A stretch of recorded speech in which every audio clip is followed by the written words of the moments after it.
अवध के उत्तर में प्रसेनजित नाम का एक राजा राज करता था। एक दिन उस नगर में एक तपस्वी आया। वह दाल भात न खाकर केवल कच्चे धान पर ही जीता था। उसकी इस बात को देखकर नगर के सेठ ने उसके रहने का प्रबंध एक सज्जन के घर में कर दिया। नगर का सेठ उसके लिए प्रतिदिन धान भेजा और कुछ नकदी अशिफियां भी। तपस्वी को पूरा त्यागी समझकर नगर के अन्य व्यापारी भी उसे दान दक्षिणा देते थे। वह तपस्वी कंजूस विचार प्रवृत्ति का था। जब उसके पास 1000 दीनार जमा हो गए तब उसने उन्हें मिट्टी के छोटे से कलश में डाला और जंगल की ओर चल दिया।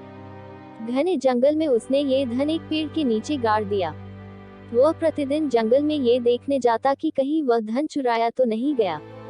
एक दिन जब वह जंगल में गया तो देखा कि उसका वह धन कोई चुरा ले गया है। ये देख उसकी आंखों में अंधेरा छा गया।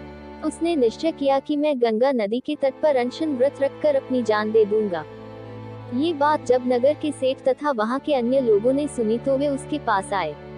सेठ ने तपस्वी को समझाया, तपस्वी देवता, धन के खो जाने से मृत्यु का वरण करना अच्छा नहीं है। धन दौलत तो धूप छांव के समान है, अतः इसके लिए इतना शोक करना व्यर्थ है। पर वह तपस्वी अपनी बात पर अटल रहा। वह अपना दंड कमंडल उठाकर गंगा तट की ओर चल पड़ा। ये बात जब प्रसेनजित के कानों में पहुंची तो उन्होंने राज कर्मचारियों को तपस्वी के पीछे दौड़ाया, जो उन्हें लौटा ही लाए। राजा ने उनकी कहानी सुन उनसे पूछा, तपस्वी देवता, आपने जहां धन दबा रखा था वहां कोई निशानी भी रहती थी? तपस्वी ने कहा, हाँ महाराज, मैंने वह धन जंगल में एक छोटे पेड़ के नीचे दबा दिया था। वही उसकी निशानी थी। इस पर राजा बोला, आप धीरज रखिए, मैं स्वयं उस धन की खोज करके आपको लौटा दूंगा। आप मरने का अनशन छोड़िए। राजा सीधा अपने शयनागार में जाकर लेट गया और सिर दर्द का बहाना किया। राजा को सिर दर्द होने की सूचना पाकर नगर के वैद्यों का राजमहल में आना शुरू हो गया। वे एक एक करके आते और अपना उपचार करके चले जाते। राजा प्रत्येक वैद्य से एकांत में यही प्रश्न करता, नगर में आजकल किस बीमारी का प्रकोप है? आपने किस बीमारी की कौन सी दवाई दी है? वैद्य भी राजा के प्रश्नों के उत्तर देते और विदा हो जाते। एक वैद्य ने राजा को बताया, मेरा एक रोगी मात्र दत्त का व्यापारी है। 2 दिन से उसका दिमाग ठिकाने नहीं है। मैंने उसे नागवाला नामक बूटी खाने को कहा है। ये सुनकर राजा ने उस व्यापारी को अपने पास बुलवाया।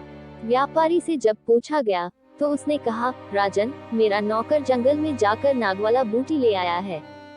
राजा ने उसे आज्ञा दी, जाओ, उस नौकर को मेरे सामने लाओ। सरकारी कर्मचारी दौड़ पड़े।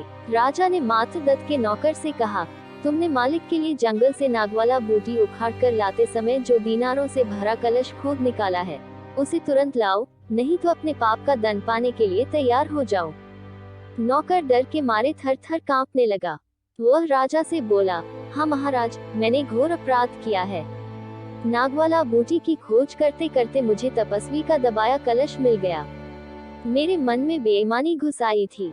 मैंने उसे छुपा रखा है। मैं अभी दीनारों से भरे कलश को ले आता हूँ। ये कहकर वह वहाँ से भागा भागा अपने घर गया। थोड़ी ही देर में उसने तपस्वी का कलश राजा के सामने रख दिया। उस समय तपस्वी देवता भी वहीं थे। राजा ने तपस्वी को उसका कलश दे दिया। राजा के चतुराईपूर्ण न्याय से सभी नगरवासी प्रसन्न हुए और वे उसकी प्रशंसा करने लगे।